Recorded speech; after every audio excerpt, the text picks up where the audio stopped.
नमस्कार दोस्तों, जीवन दर्पण ज्योतिष में आप सभी का स्वागत है। हमारा आज का विषय है कि क्या शिवलिंग को घर में रख सकते हैं। नमस्कार, मेरा नाम दिवाकर वशिष्ठ है। तो आज हम इसी विषय पर चर्चा करेंगे। देखिए दोस्तों, आप सभी ने देखा होगा कि मंदिर में जो शिवलिंग होता है, उस शिवलिंग पर हमेशा जलधारा चलती रहती है,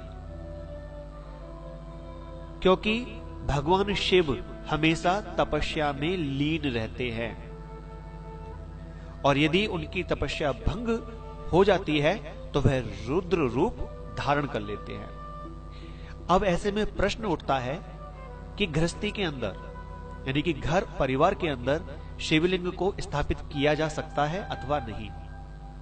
तो देखिए, यदि आपने घर में शिवलिंग स्थापित की है और वहां आप शिवलिंग को रोजाना जल नहीं चढ़ा पा रहे, तो वह रखा हुआ शिवलिंग नेगेटिव ऊर्जा को बढ़ावा देगा और ऐसे में घर में कलेश, दुर्घटनाएं, परेशानियां होने लगेंगी।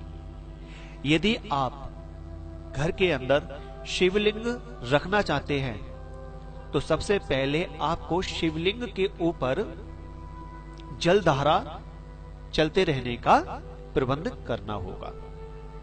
यदि ऐसा संभव ना हो और फिर भी आप घर में शिवलिंग रखना चाहते हैं, तो जिस पात्र के अंदर आप शिवलिंग रखें उस पात्र में जल भर दें और उस शिवलिंग को जल में डुबाकर रखें।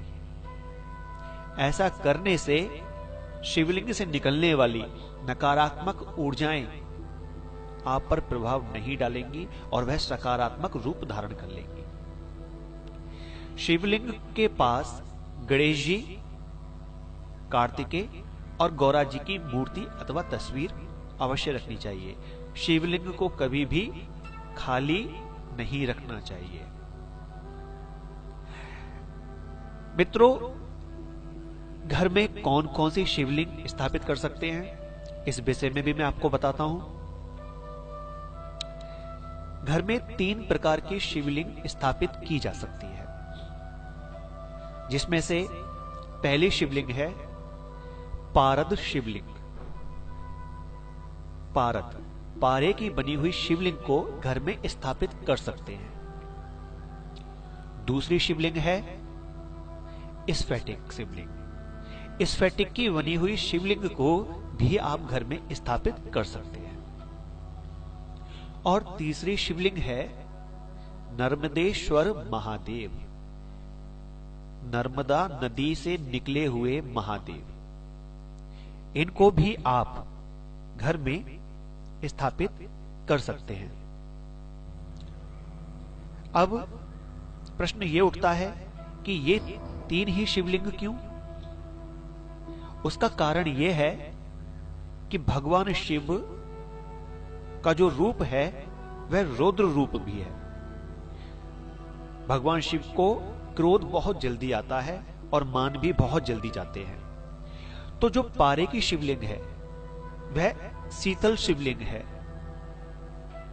और जो स्फटिक की शिवलिंग है वह भी शीतल है और स्वयं नदी से निकले हुए नर्मदेश्वर महादेव भी शीतल स्वरूप है उनका, सौम्य स्वरूप है उनका। तो इसलिए इन 3 प्रकार के शिवलिंगों को घर में स्थापित किया जा सकता है। मित्रों, यहां एक बात और आती है कि घर के अंदर कितना बड़ा शिवलिंग स्थापित कर सकते हैं। तो मैं आपको बताता हूं।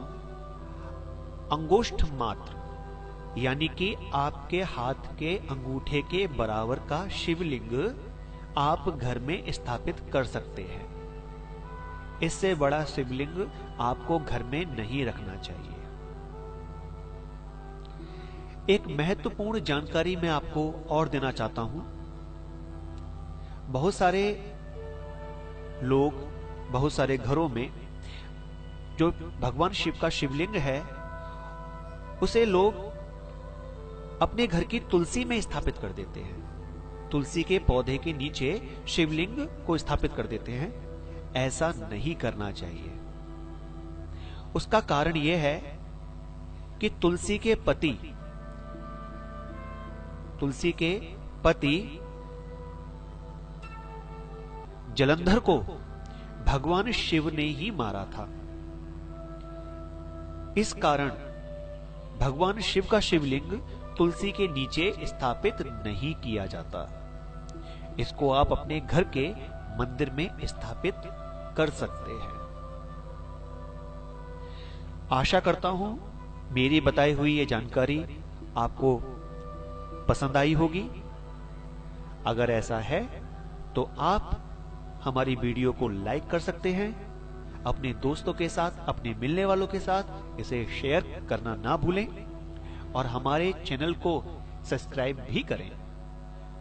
मित्रों, अगर आप हमारे चैनल को सब्सक्राइब करेंगे तो हम ऐसी ही जानकारियां आगे आपको देते रहेंगे, तो उसकी नोटिफिकेशन, उसकी जानकारी आप तक पहुंच सकेगी। इसलिए हमारे चैनल को सब्सक्राइब भी करें। आपका दिन शुभ रहे। नमस्कार।